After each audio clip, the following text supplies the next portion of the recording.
大家好，我係博耀牙科嘅吳醫生，今日同大家講關於箍牙有乜中伏位。呢排呢好多人問我要箍牙喎，我啲朋友箍牙喎，但係呢箍牙有咩中伏位呢？首先第一就係關節問題啦，如果係器質性關節紊亂嘅話，我哋要首先調好關節之後呢，再係箍牙。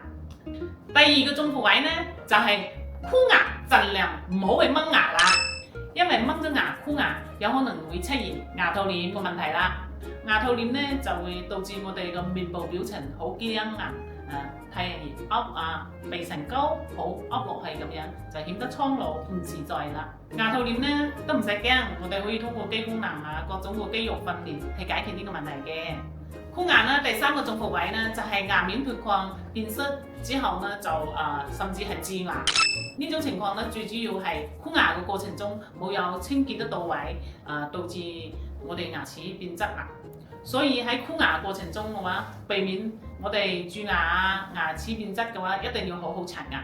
箍牙第三個中伏位呢就係牙面脫礦牙罅蛀牙啦。點解會咁樣呢？我哋就係主要原因係冇有刷乾淨。我哋可以通過牙介級刷、正畸牙刷沖牙器去清潔乾淨牙面，就可以避免我哋牙齒變質蛀牙嗰啲問題啦。第四個中伏位呢就係反彈啦。反彈呢主要呢就係我哋箍完牙啦，唔記得帶保持器，或者有一段時間個保持器壞咗冇有續上，咁樣就會導致我哋辛辛苦苦箍咗幾年牙齒又反彈啦。我哋一般嘅話箍完牙呢係要帶2到3年嘅保持器嘅，但係如果係成人甚至係急性嘅話，我哋要帶3到5年甚至更長時間。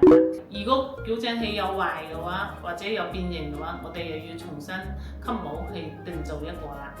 我哋一般箍完牙嘅話，要定期半年甚至1年時間嘅話，就係要去定期復查。好啦，我哋箍牙嘅話有幾個中伏位。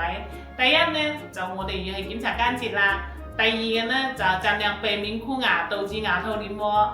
第三個呢，就係我哋牙齒變質，呢啲一定要保持牙面乾淨，喺箍牙過程中認真刷牙啦。